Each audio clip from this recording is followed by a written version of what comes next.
매일 아침 6시 알람이 울리기 전에 각소연은 눈을 뜬다. 35살, 결혼 15년 차. 하지만 그녀의 하루는 언제나 남의 일정에 맞춰져 있었다.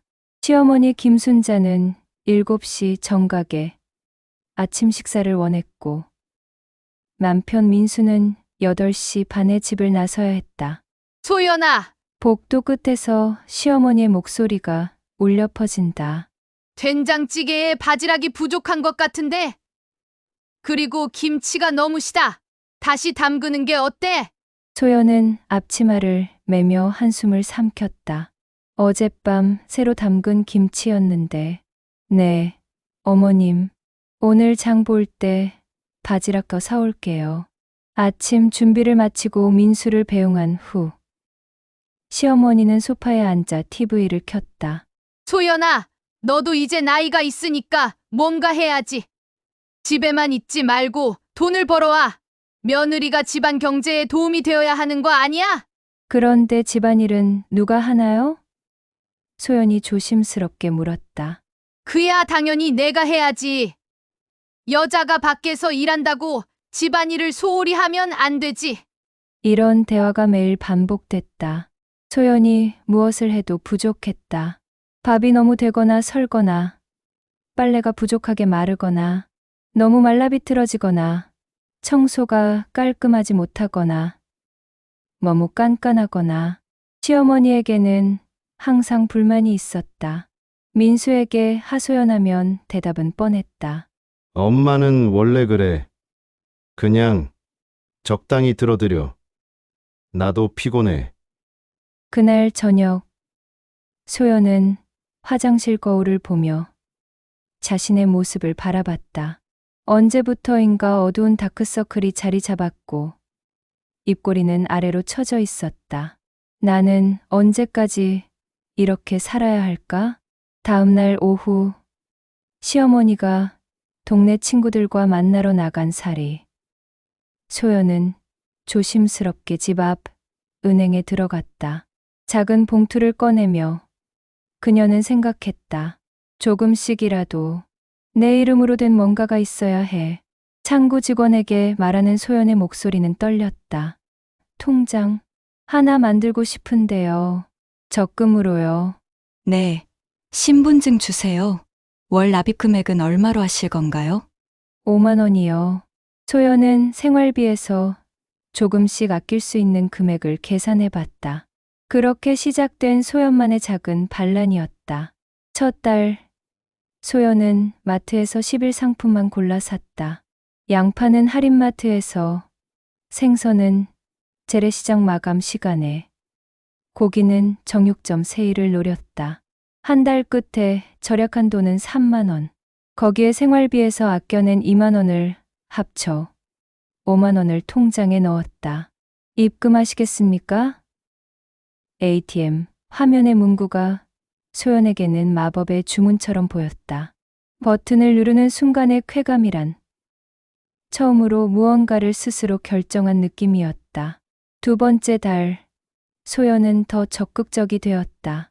동네 편의점에서 야간 아르바이트생 구함이라는 공고를 발견한 것이다. 사장님, 안녕하세요. 밤 시간 알바 지원하고 싶어요.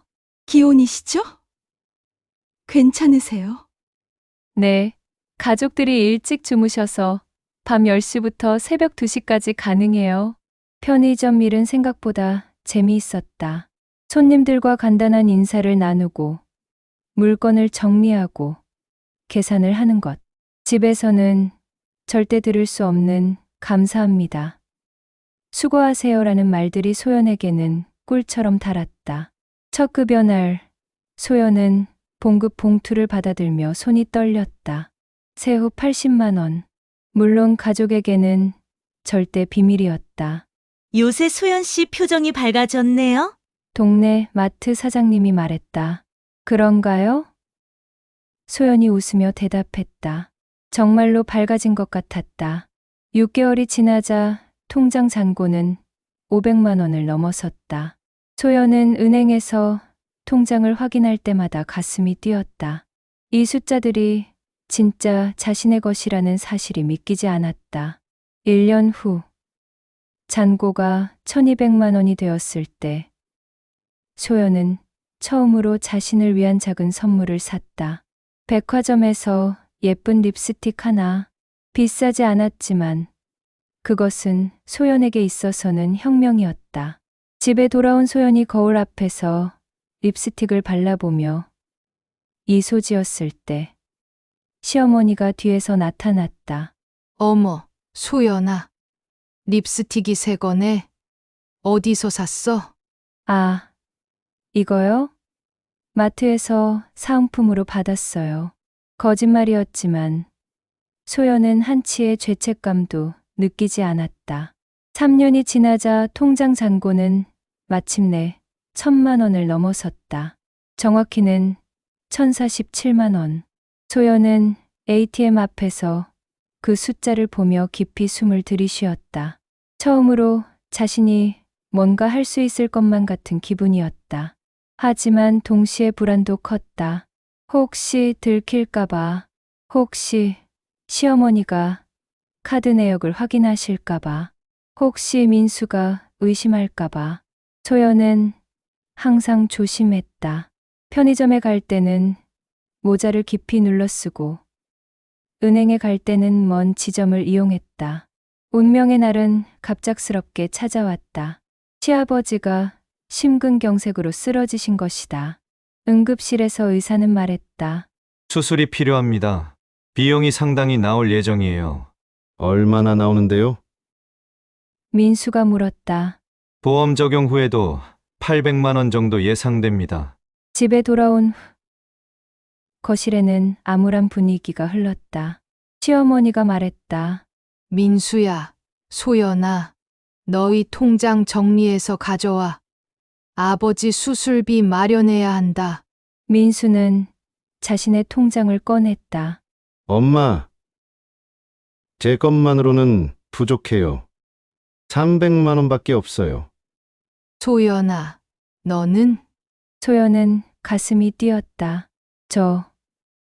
저도 많지 않아요. 얼마나 있는지 통장 가져와 봐. 소연은 어쩔 수 없이 방으로 가서 가방을 뒤졌다. 평소 쓰던 통장과 카드들을 꺼내는데 그 순간 민수가 뒤에서 나타났다. 뭐 찾아? 민수가 가방 속을 들여다보다가 눈에 익숙하지 않은 통장을 발견했다. 이게 뭐야? 소연의 얼굴이 하얗게 질렸다. 그건 민수는 통장을 펼쳐봤다. 잔고 1047만 원. 이게 뭐야? 1000만 원이 넘어? 소연아, 이게 뭔 돈이야? 소연은 말을 잇지 못했다. 민수의 목소리가 커지자 시어머니가 방으로 들어왔다. 무슨 소리야? 왜 이렇게 시끄러워? 민수가 통장을 시어머니에게 내밀었다. 엄마, 이거 보세요. 소연이가 몰래 이런 통장을 만들었어요. 시어머니의 얼굴이 일그러졌다. 뭐? 1000만 원. 소연아, 이게 무슨 돈이야? 어디서 이런 돈이 나왔어? 제가 아껴서 모은 거예요. 소연의 목소리는 떨렸다. 아껴서 생활비에서 빼돌린 거지. 시어머니가 소리쳤다. 역시 내가 처음부터 수상하다고 생각했어. 내가 우리 집안을 무너뜨리려고 작정했구나.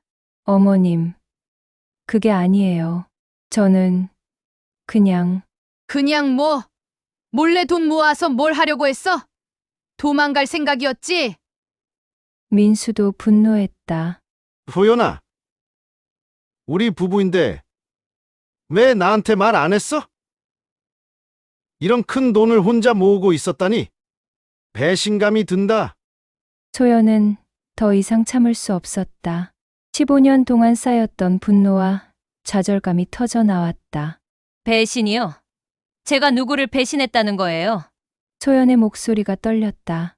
전 15년 동안 이 집에서 무국가정부로 살았어요. 하루도 쉬지 못하고, 제 의견 한 번 말 못하고. 무슨 소리야? 우리가 널 어떻게 대했는데? 시어머니가 악을 썼다. 어떻게 대하셨냐고요?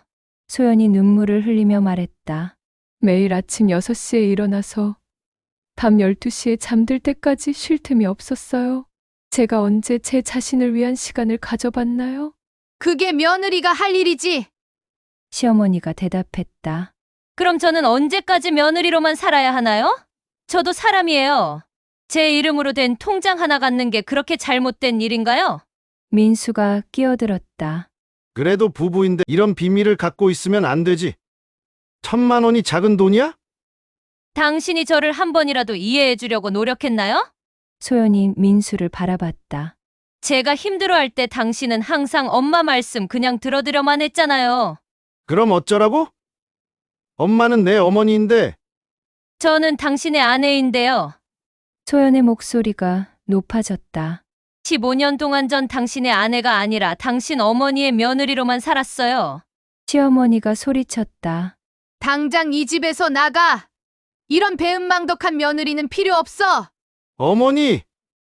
민수가 말렸지만 소연은 이미 결심을 굳혔다. 좋아요. 나갈게요. 소연이 말했다. 하지만 이 돈은 제가 정당하게 번 거예요. 편의점에서 3년 동안 밤새워 일한 돈이고 생활비에서 하루 종일 아껴서 모은 돈이에요. 편의점? 언제? 민수가 놀라서 물었다. 매일 밤 10시부터 새벽 2시까지. 당신들이 모르게. 방 안이 조용해졌다. 소연은 캐리어를 꺼내서 옷가지를 넣기 시작했다.